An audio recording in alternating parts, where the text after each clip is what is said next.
الحمد لله نحمده ونستعينه ونستغفره ونؤمن به ونتوكل عليه ونعوذ بالله من شرور أنفسنا ومن سيئات أعمالنا من يهد الله فلا مضل له ومن يضلله فلا هادي له وأشهد أن لا إله إلا الله وحده لا شريك له وأشهد أن سيدنا ومولانا محمدا عبده ورسوله الذي أرسله بالحق بشيرا ونذيرا وداعيا إلى الله بإذنه سراجا وقمرا منيرا أما بعد قال الله تعالى في كلامه المجيد أعوذ بالله من الشيطان الرجيم بسم الله الرحمن الرحيم ولا تقولوا لمن يقتل في سبيل الله أموات بل أحياء ولكن لا تشعرون۔ محترم بھائیوں بزرگوں، اسلام قربانیوں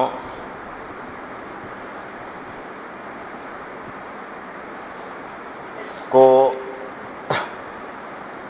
پسند کرتا ہے۔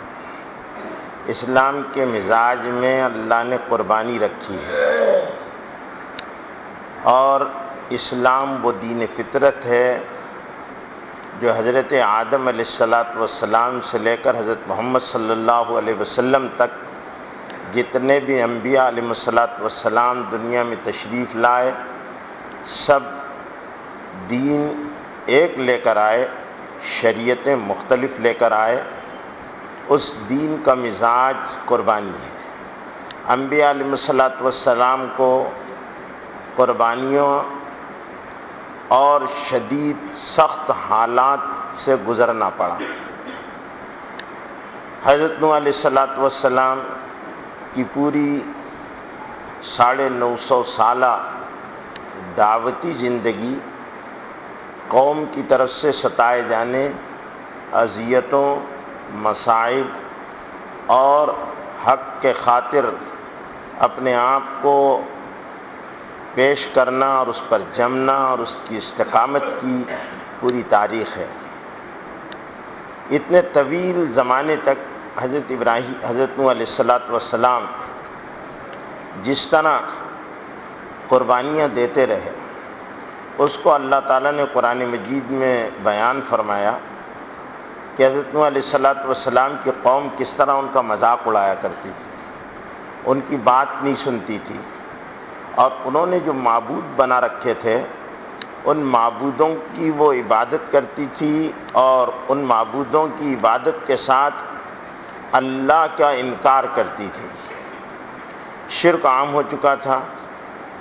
ود، سوا، یغوث، یعوق اور نصر، یہ 5 معبود ہیں جن کا قرآن مجید نے سورہ نوح میں تذکرہ کیا ہے۔ ان معبودوں کی وہ عبادت کرتے تھے۔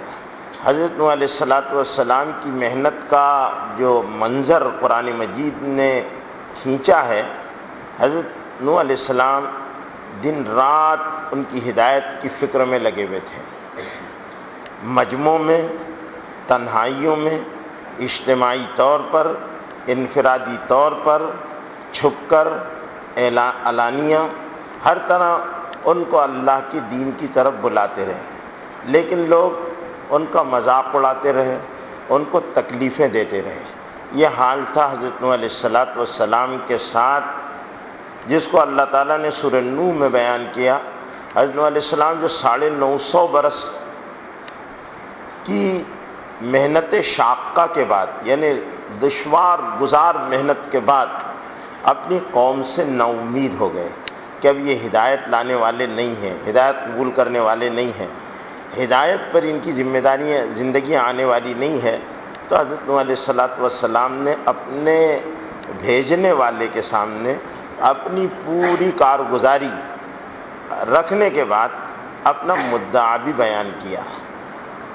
حضرت نوح علیہ السلام نے کہا کہ دعوت قومی لیلم و نہارا، میں نے میری قوم کو بلایا رات بھر، لیلم و نہارا، اور دن بھر، رات بھر بھی بلایا، دن بھر بھی بلایا۔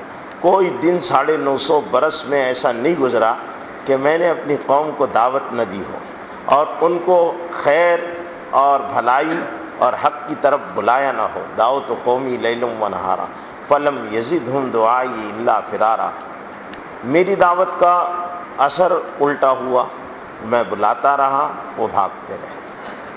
فلم یزدہم دعائی الا فرارا انی کلما دعوتہم لتغفر لہم، کائے کے لیے بلایا تھا؟ میرا ذاتی مفاد کچھ نہیں تھا۔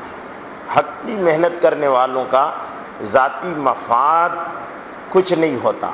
انبیاء علیہ السلام مخلوق سے مستغنی اور بے نیاز ہوتے ہیں، اور انبیاء علیہ السلام صاف اپنی قوموں سے کہہ دیتے ہیں لا اسألکم علیہ اجر ان اجری الا علی اللہ، ہم تم سے یہ جو دین کی محنت کر رہے ہیں اور تمہاری خیرخواہی اور بھلائی کے لیے تمہارے ہاتھوں ستائے جا رہے ہیں، تو ہم اس کی وجہ سے کوئی معاوضہ نہیں چاہتے۔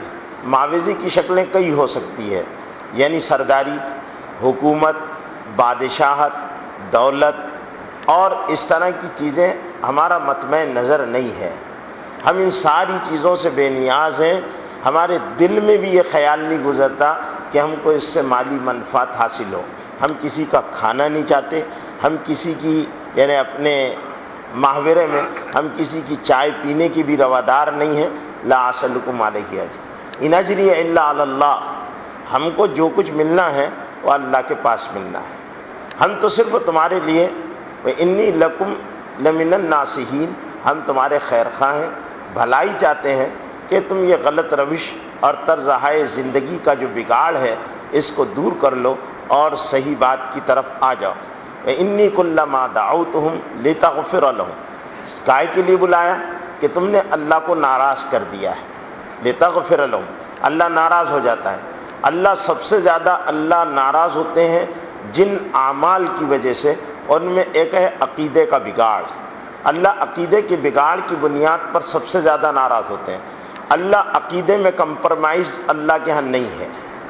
اللہ دوسرے دو چیزوں میں اللہ تعالیٰ کا بہت سخت رویہ ہے بندوں کے ساتھ۔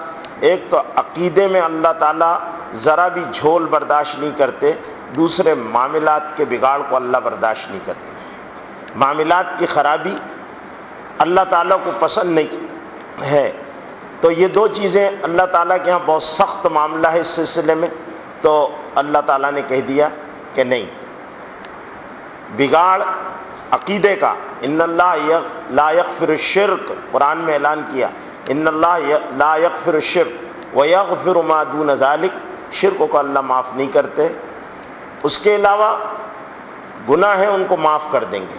تو ایک تو یہ ہے کہ تم نے اللہ کے ساتھ ود، یغوث، یعوق، نصر کو جو اللہ کا ساتھ شریک کر دیا ہے اور معبود بنا لیا ہے، تو یہ بڑا پاپ اور بڑا جرم کیا ہے تم نے، اس سے معافی مانگو۔ اور اس کی معافی کا طریقہ کیا ہے؟ شرک سے معافی کا طریقہ یہ ہے کہ شرک کو، مظاہر شرک کو اور شرک والے جتنی بھی چیزیں ہیں ان ساری چیزوں کو چھوڑ دو، اور سچے دل کے ساتھ اللہ کی توحید کا اقرار کر لو کہ اللہ ایک ہے، اس کے صفات میں، اس کی ذات میں کوئی شریک نہیں ہے۔ اس کا اقرار یہ گناہ کو معاف کر دیتا ہے۔ حضور اکرم صلی اللہ علیہ وسلم کا ارشاد ہے کہ الاسلام یہدم ما کان قبلہ، اسلام اس سے پہلے کے گناہوں کو معاف کر دیتا ہے۔ دو چیزیں گناہوں کو معاف کرتی ہے، ایک توبہ اور ایک عقیدے کی اصلاح۔ اسلام سے پہلے آدمی نے کوئی گناہ کیا ہو، اللہ تعالیٰ اسلام قبول کرنے کے بعد اس کے سارے گناہوں کو معاف کر دیتے ہیں۔ الاسلام یہدم ما کان قبلہ، اسلام سے پہلے جو بھی گناہ ہوا ہوگا اللہ اس کو معاف کر دیں گے۔ اسلام کے بعد کا گناہ یہ اللہ تعالیٰ معاف نہیں کریں گے۔ جو اسلام قبول نہیں کریں گے تو ان سے اللہ تعالیٰ کا باقاعدہ اعلان جنگ ہے۔ اللہ نے کافروں پر، مشرکوں پر لعنت کی ہے، دنیا بھی ان کی خراب ہے، آخرت بھی خراب ہے۔ بظاہر دنیا ان کی بنتی ہوئی نظر آتی ہے لیکن اندر سے کھوکھلی ہوتی ہے، وہ بنی ہوئی زندگی ان کی کھوکھلی ہوتی ہے۔ ان کو اخیر میں اللہ تعالیٰ آخرت میں ان کی زندگی کو بگاڑ دینے والے ہیں، اور ان کی اخیر بھی بگڑتی ہے، یہ اللہ کی طرف سے ان پر لعنت ہے۔ دوسرا، جب آدمی اسلام قبول کر لے تو اسلام قبول کرنے کے بعد بڑے معاصی کا ارتکاب اللہ کے غضب کو دعوت دینا ہے، اللہ ناراض ہوتے ہیں۔ چھوٹے موٹے گناہ آدمی سے ہوں گے، اللہ تعالیٰ نے اس کی تلافی کے مختلف شکلیں رکھ دی ہے کہ گناہ ہوتے رہیں گے۔ الانسان مرکب من الخطأ والنسیان، انسان خطاؤں اور بھول سے مرکب ہے، بنایا گیا ہے، اس سے کچھ غلطیاں ہوگی، لیکن غلطیوں کے لیے اللہ تعالیٰ نے ازالے کی شکل یہ رکھی کہ التائب من الذنب کمن لا ذنب لہ، گناہ سے توبہ کر لیا، اب گناہ باقی نہیں رہا، گناہ سے توبہ کر لی، لیکن توبہ کیسی کہ وہ گناہ کا پھر خیال دل میں نہ آئے۔ ایک زنا کرنے والا زنا سے ایسی توبہ کرے کہ پھر زنا کی طرف رغبت نہ ہو، خیال نہ ہو، توبہ کر لے۔ چوری کرنے والا چوری سے توبہ کر لے، اور جھوٹ بولنے والا جھوٹ سے توبہ کر لے، غیبت کرنے والا غیبت سے توبہ کر لے۔ تو یہ ان کی معافی کی الگ الگ شکلیں ہیں کہ جس کی غیبت کی، میں غیبت سے توبہ کرتا ہوں، معاف نہیں ہوگا۔ غیبت سے توبہ اگر آدمی اس طرح کرتا ہے، اللہ میں نے بہت لوگوں کے پیٹھ کے پیچھے برائی بیان کی ہے، تو مجھے معاف کر دے، اللہ معاف نہیں کرے گا۔ چغلیاں کھائی ہے، اللہ معاف نہیں کرے گا۔ کسی کو گالی دی ہے، اللہ معاف نہیں کرے گا۔ کسی کو مارا ہے، اللہ معاف نہیں کرے گا۔ آپ کتنی توبہ کرو، اللہ معاف نہیں کرے گا، کیونکہ اس نے معافی کے لیے شرط یہ رکھ دی ہے کہ یہ معاملہ معاملات کا ہے۔ جس کی غیبت کی ہے اس سے جا کر کہو کہ بھائی صاحب میں نے آپ کے پیٹھ کے پیچھے آپ کی برائی کی ہے، آپ کو ایسا کہا ہے، آپ مجھے معاف کر دو۔ وہ کہے بھائی چل میں نے معاف کر دیا، پھر اللہ سے کہے اللہ میں بندے سے معاملہ معافی کا کر چکا، لیکن تو نے غیبت کرنے کا منع کیا تھا، میں نے تیرے حکم کو توڑ دیا، تو اس لیے تیرا بھی مجرم ہوں، تو بھی معاف کر دے۔ تو چونکہ بندے نے معاف کر دیا، اللہ بھی معاف کر دیں گے۔ یہ اللہ تعالیٰ کا دو معاملات میں بڑا سخت معاملہ ہے۔ شرک کی طرف پھر پلٹ کر آدمی نہ جائے، تو حضرت نوح علیہ السلام کہتے ہیں کہ انی کلما دعوتہم لتغفر لہم، تاکہ آپ معاف کر دیں ان کو، کیونکہ جب توبہ اسلام کی طرف آئیں گے تو اللہ معاف کر دیں گے۔ لتغفر لہم جعلوا اصابعہم فی آذانہم، تو جب حضرت نوح علیہ السلام یہ سمجھا رہے کہ دیکھو تم شرک کر رہے ہو، اور یہ جو معبود ہے نا تم جن کو بنائے، یہ کسی زمانے میں اللہ والے لوگ تھے، بزرگان دین تھے، ان کی نیکیاں تھیں، ان کو اللہ تعالیٰ ان کی دعاؤں کو قبول کیا کرتا تھا، بڑے پرہیزگار متقی لوگ تھے، لیکن تم نے ان کو اپنے لیے وسیلہ بھی بنا لیا ہے، اور اب تم ان کے وسیلے سے دعائیں کرتے ہو، حالانکہ یہ وسیلہ نہیں، اور ان میں تم خدا دیکھتے ہو۔ یہ خدا کیسے ہو سکتے ہیں؟ یہ خدا کی مخلوق ہے، ان کو چھوڑ دو، تم یہ بزرگ ہیں اپنی جگہ، لیکن ان کی تم پرستش اور عبادت جو کرتے ہو، تم نے ان کی مورتیاں بنا لی، مجسمے بنا لیے، تو یہ طریقہ تمہارا غلط ہے۔ انی کلما دعوتہم لتغفر لہم جعلوا اصابعہم فی آذانہم، وہ اپنے کان میں انگلیاں ٹھوس لیتے ہیں، ہم کو سننا نہیں۔ ہمارے بزرگوں کے بارے میں، ہمارے معبودوں کے بارے میں ایسی بات ہم سننا بھی نہیں چاہتے، توبہ توبہ عذاب آ جائے گا، یہ ان کا ذہن بنا دیا جاتا ہے۔ جو باطل فرقے ہوتے ہیں وہ اپنے ماننے والوں کے ذہن کو کیسے بدلتے ہیں، ایسا ان کو ذہن نشین کرتے ہیں، ان کی بات نہیں سننا۔ اگر تم ان کی بات سنو گے تو بڑا خطرناک معاملہ ہو جائے گا۔ جیسے حضور اکرم صلی اللہ علیہ وسلم کے بارے میں مکے کے چودھریوں نے اپنی پبلک کو یہ سمجھا دیا تھا کہ محمد صلی اللہ علیہ وسلم سے بہت پرہیز کرنا، اگر تم محمد صلی اللہ علیہ وسلم سے مل بھی لیے تو خلاص تمہارا معاملہ۔ جیسے آج بھی مسلمانوں کے بعض فرقوں کے بارے میں کہتے ہیں کہ دیکھو وہ فلانے ہیں، وہ 24 والوں کو سلام نہیں کرنا، نہیں تو نکاح ٹوٹ جائے گا، نکاح ٹوٹ جائے گا، یا ان کے ساتھ وہ ذبح کریں گے تو جانور مردار ہو جائے گا، یا فلانا ہو جائے گا۔ یہ باتیں جو ہے یہ ذہن نشین کرا دی جاتی ہے۔ آدمی سیدھا سادہ ہوتا ہے، معلومات کی کمی ہوتی ہے، وہ یہ سمجھتا ہے کہ کائے کو بھائی بکھیڑے میں پڑنا، اپنے پاس تھوڑا سا ایمان ہے، اسلام ہے، وہ بھی چلا جائے گا، پھر کیا ہوگا۔ آدمی وہ مخلص ہے، وہ اس کا قصور کیا ہے؟ اس کا قصور اس کی جہالت ہے، اس نے علم کیوں نہیں حاصل کیا۔ اس لیے اسلام دنیا کا پہلا مذہب ہے جس نے ناخوانگی اور جہالت کو پسند نہیں کیا۔ یہ عذر اللہ کے ہاں نہیں چلے گا کہ میں جانتا نہیں تھا، مجھے معلوم نہیں تھا، اس پر اور مار پڑے گی، جانا کیوں نہیں، فرض کیوں چھوڑا، تو نے علم حاصل کیوں نہیں کیا، بغیر سوچے سمجھے عمل کیوں کیا۔ آپ نماز بھی پڑھ رہے ہیں اور بغیر اہل علم سے اپنی نماز کی اصلاح کے بغیر آپ نماز پڑھ رہے اور وہ نماز میں آپ غلطیاں کر رہے تو آپ کی نماز مقبول نہیں ہو رہی ہے۔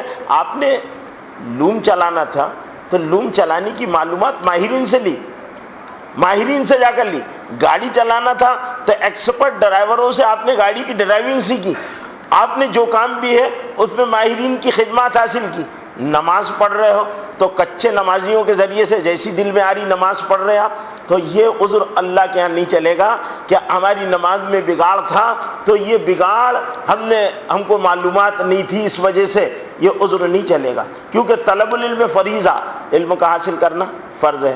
تو حضور اکرم صلی اللہ علیہ وسلم کے بارے میں مکے کے مشرکین نے کہہ دیا تھا کہ دیکھو یہ کیا کرتے ہیں، بڑے شاعر ہیں، بڑے جادوگر ہیں۔ یہ جادوگر کہا، ساحر کہا حضور صلی اللہ علیہ وسلم کو، اور یہ میاں بیوی میں اور بھائیوں میں جدائی ڈال دیتے ہیں، ان سے بہت بچ کر رہنا۔ اب جو بھی آ رہا وہ بچ رہا، باہر سے لوگ آتے تو ان کو باہر یہ ملاقات کرتے۔ یمن سے حضرت طفیل ابن عمرو الدوسی رضی اللہ تعالیٰ عنہ آتے ہیں، بڑے زبردست شاعر ہیں، مکے کے چودھری ملے، کہنے لگے طفیل تم اپنے قبیلے کے سردار ہو، ہمارے ہاں ایسا ایسا معاملہ ہے، ایک آدمی ایسا پیدا ہو گیا ہے جو ہمارے باپ دادا کے مروجہ عقائد کے خلاف اس نے ایک جنگ چھیڑ دی ہے، اور وہ کہتا ہے اللہ کے سوا کوئی معبود نہیں ہے، اور جو ہم لات حبل منات اور عزا کی عبادت کرتے ہیں ہماری دیوی دیوتاؤں کے خلاف بولتا ہے، اور ہمارے بڑوں کو وہ بیوقوف کہتا کہ ان کو عقل نہیں تھی جو پتھروں کی عبادت کیا کرتے تھے، یصفی احلامنا، ہمارے عقل مندوں کو بیوقوف ٹھہراتا ہے، اس لیے تم نے اس کی بات مت سننا، اس کے کلام میں بڑی تاثیر ہے، جو سنتا ہے اس کا ہو جاتا ہے۔ حضرت طفیل ابن عمرو الدوسی رضی اللہ تعالیٰ عنہ نے کہا کہ بھئی مجھے یہ بکھیڑے میں پڑھنا نہیں، انہوں نے ڈانٹ ڈال دیا، روئی کاپوس اپنے کان میں ٹھوس لیا، کپڑے ٹھوس لیے تاکہ بعد اب حضور صلی اللہ علیہ وسلم حرم میں قرآن پڑھ رہے، طفیل اپنے اعتبار سے اپنے معبودوں کی عبادت کر رہے۔ مکے کے مشرک بھی خانہ کعبہ کا طواف کیا کرتے تھے، طواف کر رہے ہیں، حضور صلی اللہ علیہ وسلم کو روزانہ دیکھتے، قرآن اللہ کے رسول پڑھ رہے، کان میں آواز نہ جائے تو اس طرح پڑھتے، لیکن ایک دن اللہ جب کرنے پر آتے ہیں تو اللہ کے کرنے کو کوئی نہیں روک سکتا، اللہ بڑی قدرت والے ہیں، جب وہ کسی کے دل میں ہدایت کو داخل کرنا چاہیں تو لاکھ پہرے لگا دو، لاکھ رکاوٹیں کھڑی کر دو، وہ آدمی رک نہیں سکتا، اور گمراہ کرنے پر آئے تو سارے مصلحین جمع ہو جائیں تو کچھ نہیں ہونے والا۔ اللہ نے اگر نہیں چاہا، ہدایت اللہ نے اپنے ہاتھ میں رکھی ہے، اللہ نے ہدایت اپنے ہاتھ میں رکھی ہے۔ حضور اکرم صلی اللہ علیہ وسلم کو بھی اللہ نے کہہ دیا آپ جس کو چاہیں ہدایت نہیں دے سکتے، انک لا تہدی من احببت ولکن اللہ یہدی من یشاء، اے نبی آپ جس کو چاہیں ہدایت نہیں دے سکتے، ہدایت اللہ جس کو چاہتا ہے اس کو دیتا ہے۔ حضرت طفیل طواف کر رہے، ایک دن انہوں نے کہا میں شاعر ہوں، کلام کی خوبیوں کو سے واقف ہوں، اچھے اور برے کو جانتا ہوں، کیسا کلام ہے، میں ان کے کہنے میں آ گیا، کان میں کے ڈاٹ نکال کر پھینک دیے انہوں نے، اور انہوں نے کلام سنا۔ جب سنا تو قرآن کیا ہے، بھلے ہی ہم پر اثر انداز نہیں ہوتا ہو قرآن، ہم قرآن پورا سنتے تراویح میں، اور قرآن پڑھتے بھی ہم، نمازوں میں بھی ہم قرآن سنتے، لیکن قرآن ہم پر اثر اس لیے نہیں کرتا کہ ہم قرآن کو پڑھتی نہیں، ہم نے قرآن کو سمجھے ہی نہیں۔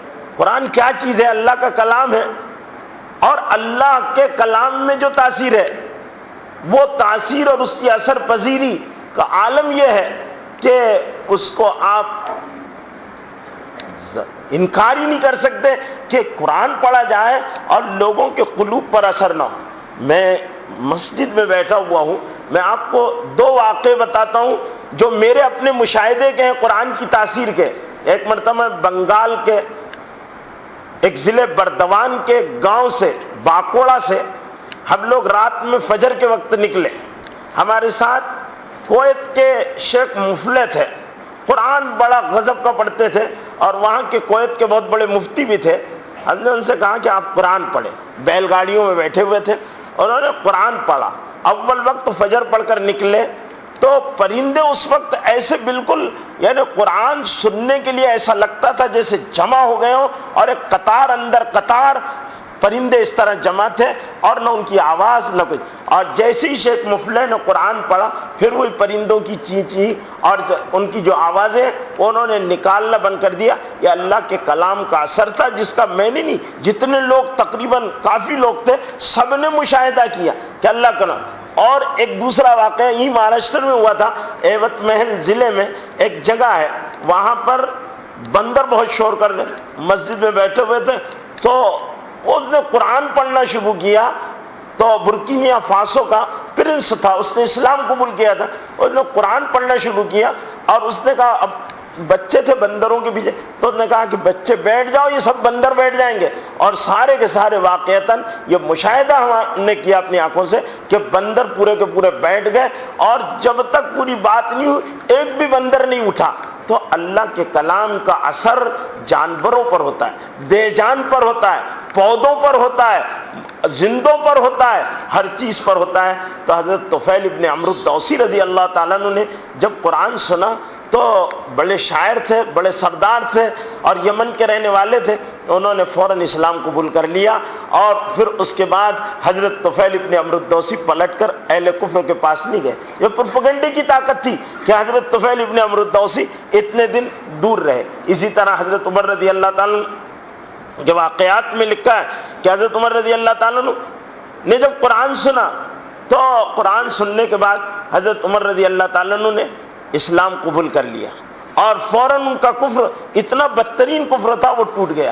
تو دلوں پر اثر ہوتا ہے اللہ کے کلام کا۔ تو حضرت یہ منع کیا کرتے تھے کہ اور کانوں میں انگلیاں ڈال لیا کرتے تھے، بھئی یہ بکھیڑے میں اپنے کو پڑھنا نہیں۔ انی کلما دعوتہم لتغفر لہم جعلوا اصابعہم فی آذانہم واستغشوا ثیابہم، بلکہ یہ ہوتا کہ میں ان کے پاس سے قریب سے گزرتا تو اپنے کپڑے بھی سمیٹ لیتے تھے کہ بھئی اس کو اگر مذہبی ہو گیا، ٹچ ہو گیا تو کہیں ہم لوگوں کو اپنے مذہب سے نہ نکل جائے، ان سے دور رہنا، فاصلہ بنا کر رکھنا، اس لیے کہ اگر ان کے ذرا بھی قریب ہو جائیں گے تو معاملہ بگڑ جائے گا، تو فاصلہ بنا۔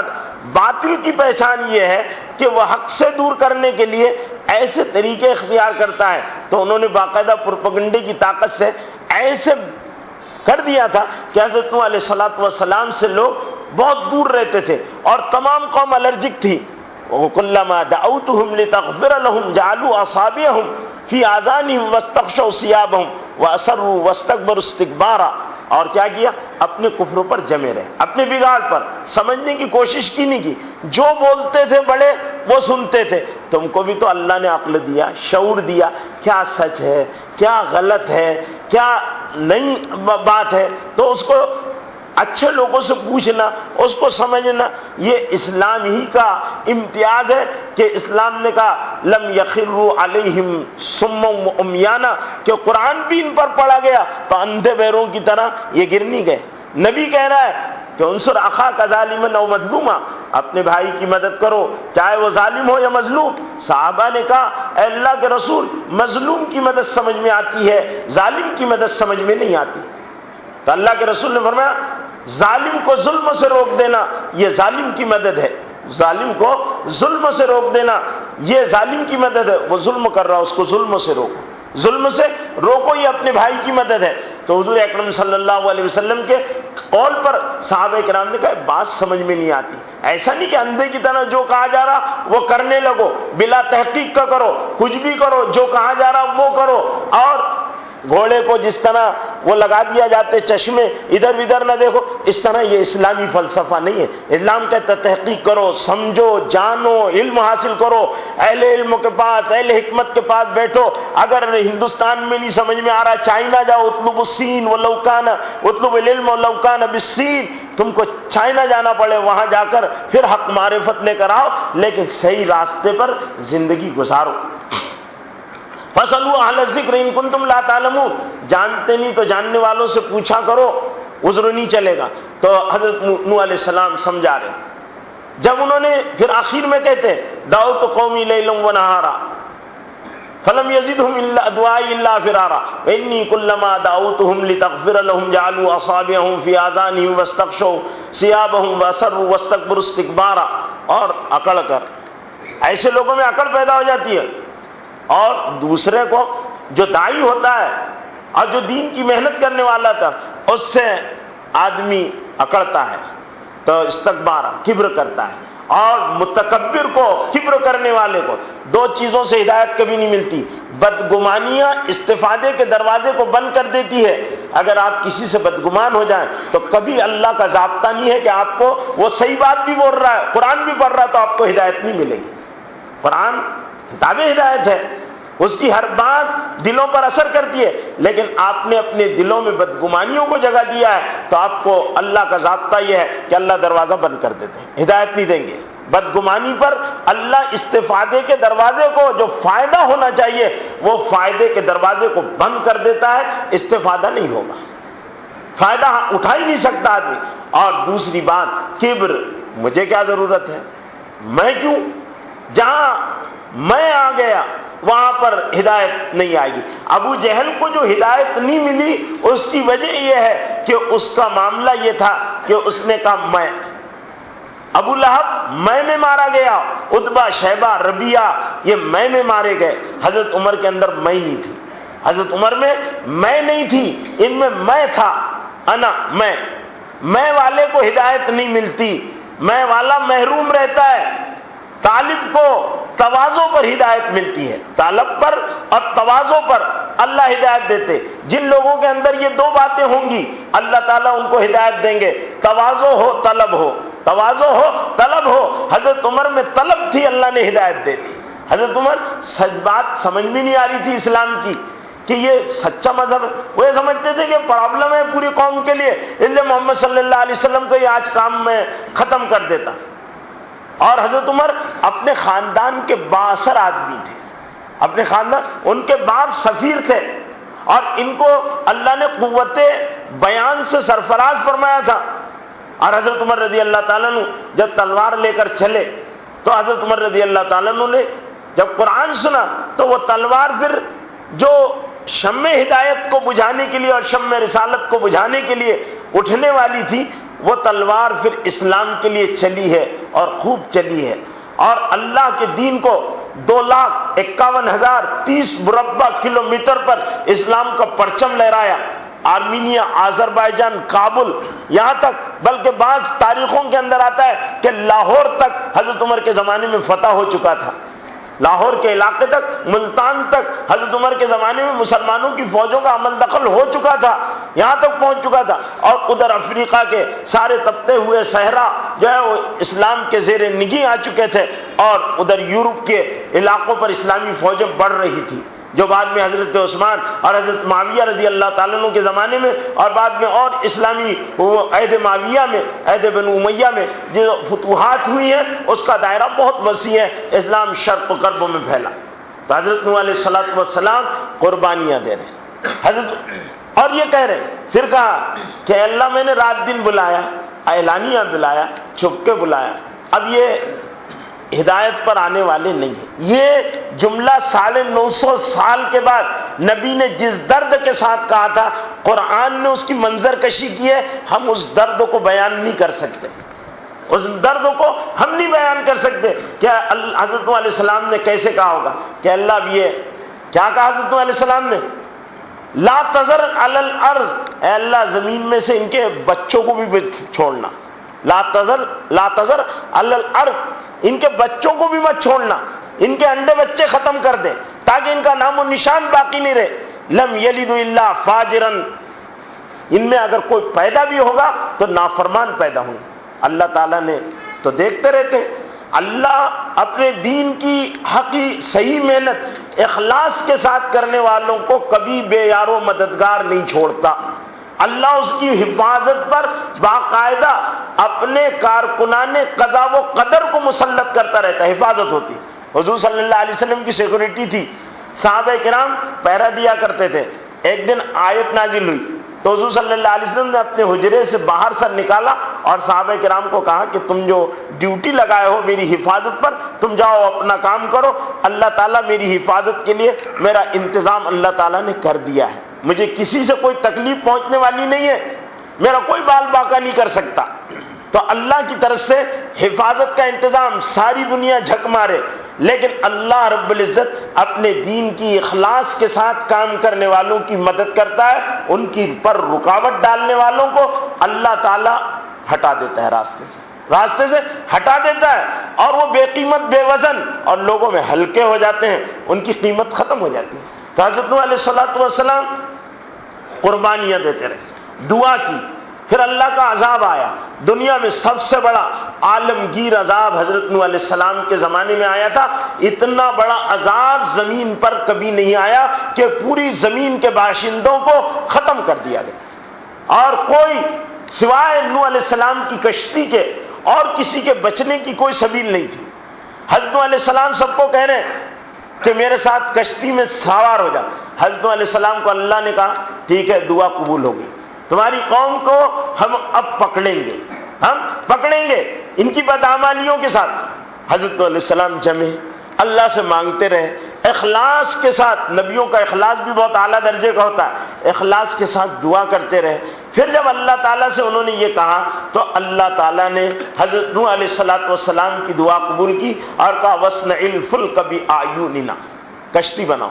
اس زمانے میں کشتی نہیں تھی، اور نہ حضرت نوح علیہ السلام جس علاقے میں رہتے تھے وہاں پر کوئی قریب میں دریا تھا۔ کشتی بنانے کے لیے گائیڈ کی ضرورت تھی، ڈیزائن کشتی کس طرح کی جائے گی، کشتی کا فائدہ کیا ہوگا، کشتی چلائی جائے گی کہاں، وہ زمانہ ترقی کا زمانہ نہیں۔ تو حضرت نوح علیہ السلام کو اللہ نے وَاصْنَعِ الْفُلْكَ بِأَعْيُنِنَا، ہماری نگاہوں کے سامنے کشتی بناؤ، ہم بتائیں گے کیسے کشتی بنانا۔ کشتی بنا رہے تو لوگ آ کر مذاق اڑا رہے، نوح کیا کر رہے ہو، کب سے بڑائی ہو گئے، نوح کیا کر رہے ہو، کب سے بڑائی ہو گئے، یہ پیشہ تو تمہارے باپ دادا نہیں کرتے تھے، تم نے یہ بڑائی کا دھندا کب سے شروع کر دیا۔ کوئی آتا، کہاں چلاؤ گے، دریا تو ہے نہیں یہاں پر، کہاں سے چلاؤ گے، کوئی کچھ کہتا کوئی کچھ کہتا۔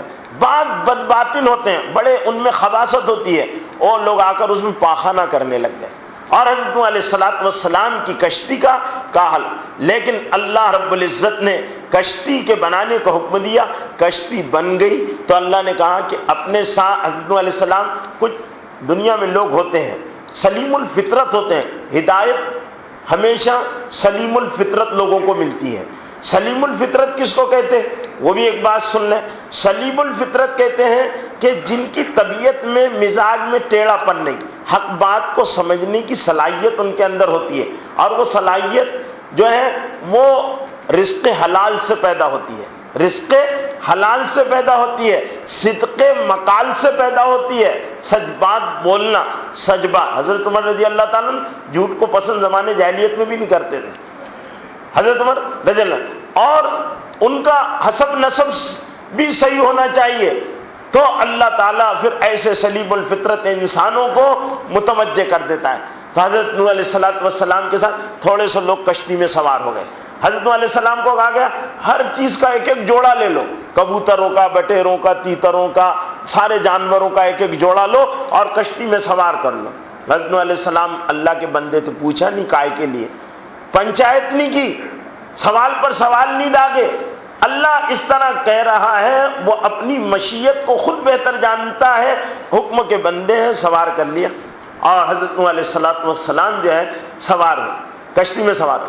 اب جب سوار ہو گئے تو اللہ نے کہا یا سماء، اے آسمان، تمطری، برس۔ آسمان برسا، پھٹ گیا بادل، بادلوں کو اللہ نے پھاڑ دیا۔ اور یا ارض ابلعی، اے زمین اپنے پانی کو اگل دے۔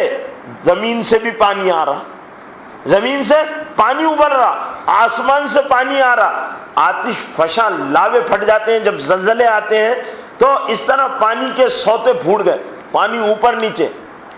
کشتی اللہ تعالیٰ اس کو سنوار رہے ہیں۔ حضرت نوح علیہ السلام کی بیوی اور حضرت نوح علیہ السلام کا بیٹا، یہ لوگ محروم رہنے والوں میں تھے، تو حضرت نوح علیہ السلام اپنے بیٹے کے بارے میں فکر مند ہوئے۔ نبیوں کو اپنوں کی بھی فکر ہوتی ہے، انہوں نے کہا یا بنی ارکب معانا، اے بیٹے ہمارے ساتھ سوار ہو جا۔ کہا نہیں، یعصمنی علی الجبل، میں پہاڑ پر چڑھوں گا، پہاڑ مجھے بچا لے گا۔ حضرت نوح علیہ السلام کہہ رہے ضد مت کر، لا عاصم اليوم من امر اللہ، آج اللہ کا امر ہے، عمومی عذاب ہے، کوئی بچ نہیں سکتا۔ لیکن اس کی تو ہلاکت کا اللہ کے یہاں فیصلہ ہو چکا تھا، بیوی کی اور اس کی۔ ان کو اللہ تعالیٰ نے کہا نو ان کا پیچھا چھوڑ دو اور ان کے فکر مت کرو، وہ ہلاک ہونے والے ہیں۔ اور وہ ہلاک ہو گئے۔ حضرت علیہ السلام کے ساتھ جو باقی لوگ رہ گئے اہل ایمان تھے، باقی اللہ نے سب کو ختم کر دیا۔ حضرت نوح علیہ السلام کی زندگی پوری قربانی کی، اس کے بعد جتنے نبی آئے سب قربانیوں کے ساتھ گزرتے رہے۔ حضرت ابراہیم کے بعد، حضرت نوح علیہ السلام کے بعد حضرت ابراہیم علیہ السلام قربانی کے دور سے گزرے، جن کی قربانیوں کا تذکرہ آپ نے ذی الحجہ کے موقع پر مختلف تقریروں میں سنا ہے۔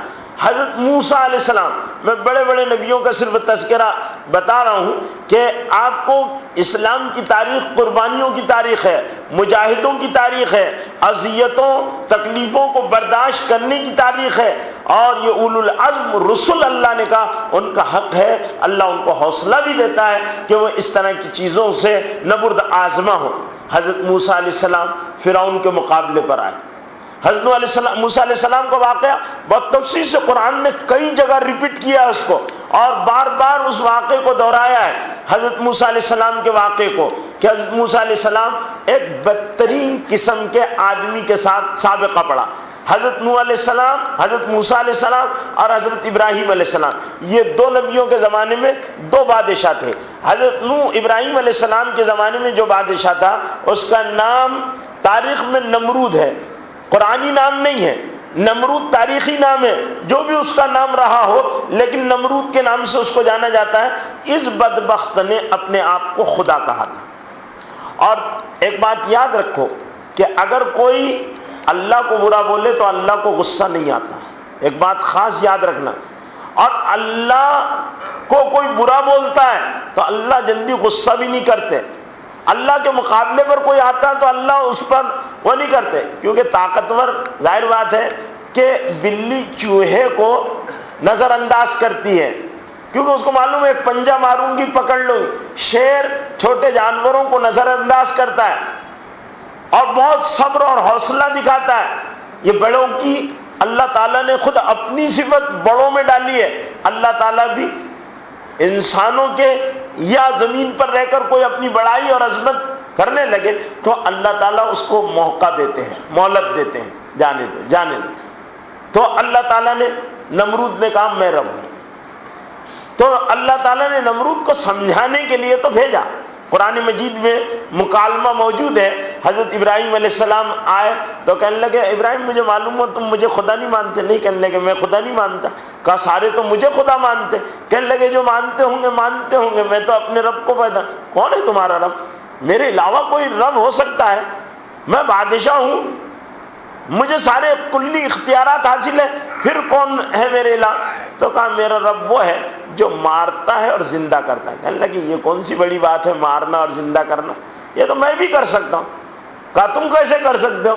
تو کہا کہنے لگے ایک آدمی جس کے بارے میں اس نے پھانسی کو حکم دیا تھا، قتل کو حکم دیا تھا، اس کو بلایا اور کہا جا تیرے کو چھوڑ دیا، اور جس کو چھوڑنے کو حکم دیا تھا اس کو لٹکا دیا اس نے۔ کہنے لگے حضرت ابراہیم علیہ السلام سمجھ گئے کہ اس کے دماغ میں تھوڑا سا مسئلہ ہے، نیٹ ورک صحیح نہیں ہے اس کا۔ تو حضرت ابراہیم علیہ السلام نے کہا کہ اس کو ایسے یعنی سیدھا نہیں سمجھ میں آئے گا۔ حضرت ابراہیم علیہ السلام نے اس کو کہا کہ میرا رب سورج کو مشرق سے نکالتا ہے، آپ اگر میرے رب جیسے ہیں تو مغرب سے نکالو۔ اب اس کے پاس کوئی جواب نہیں تھا۔ قرآن کہتا فَبُہِتَ الَّذِي كَفَرَ، مبہوت ہو گیا، لاجواب ہو گیا جو کافر، کوئی جواب نہیں بن پڑا۔ حضرت موسیٰ ابراہیم علیہ السلام کے زمانے، حضرت موسیٰ علیہ السلام کے زمانے میں اس سے بھی بڑا ظالم بادشاہ تھا فرعون۔ فرعون کو اللہ نے بڑا ظالم قرار دیا ہے۔ فرعون کو ذی الاوتاد کہا ہے، میخوں والا، ذی الاوتاد۔ فرعون جو تھا ذی الاوتاد، جب کسی کو سزا دینا ہوتا تو زمین پر چت لٹا دیتا، ایسے ہاتھ پیر اس کے پھیلا دیتا، اور لوہے کی سیخیں جو سلاخیں ہوتی ہے وہ اس کے بدن میں ٹھوک دیا کرتا تھا، اس لیے اس کو ذی الاوتاد کہتے۔ اور انا ربکم الاعلیٰ کہا کرتا تھا، میں تمہارا پروردگار اعلیٰ ہوں۔ حضرت موسیٰ علیہ السلام کو اللہ تعالیٰ نے اس کی اصلاح پر متعین فرمایا۔ بہت آسان کام نہیں تھا اتنے بڑے ظالم کے مقابلے پر کھڑے ہونا اور جو تکلیفیں آنے والی۔ جب اس کو یہ پتہ چل گیا کہ بنی اسرائیل میں ایک لڑکا پیدا ہونے والا، تو اس نے پہلے سے اپنا ساری حکومت کی مشنری استعمال کر لی کہ وہ بچہ پیدا نہ ہونے پائے، اور اس نے سینکڑوں ہزاروں کی تعداد میں لڑکے قتل کرا دیے تھے قرآن کہتا ہے یقتلون ابناءہم ویستحیون نساءہم، وہ ان کے لڑکوں کو زندہ رکھتا تھا، لڑکوں کو قتل کر دیا کرتا تھا، لڑکیوں کو زندہ درگور کر دیا کرتا تھا، لڑکیوں کو زندہ اور لڑکوں کو قتل کر دیا کرتا تھا کہ موسیٰ پیدا نہ ہونے پائے۔ نجومیوں نے بتا دیا تھا کیا؟ اور یہ ایسے جن کے پاس مال کی کثرت ہوتی ہے یا بڑے عہدے آ جاتے ہیں، یہ وہمی ہو جاتے ہیں، شکی ہو جاتے ہیں، ان کے اعتقاد میں بڑی گڑبڑ پیدا ہو جاتی ہے۔ یہ بلی آڑے گزری تو اس کو مایوب سمجھتے ہیں، یہ سمجھتے ہیں کہ نہیں بلی آڑے چلے گی کام بگڑ جائے گا، یہ عجیب ان میں بگاڑ پیدا ہو جاتا ہے، تو سائے سے بھی یہ ڈرتے ہیں، ان کے عقائد میں خرابی پیدا ہوتی ہے۔ تو اب ان کو بعد ایک بچہ پیدا ہونے والا بنی اسرائیل، بس اس نے بچوں کو ماروانا شروع کر دیا۔ اب جب حضرت موسیٰ علیہ السلام کو تو ہونا تھا، اور اللہ جب کرنے پر آئے تو میرے بھائیوں وہ ہوتا ہے۔ اللہ تعالیٰ نے جیسے حضرت ابراہیم، حضرت موسیٰ، حضرت نوح، یہ سارے لوگوں کو اللہ نے علاج کرانے کے لیے بھیجا تھا تو ہوا۔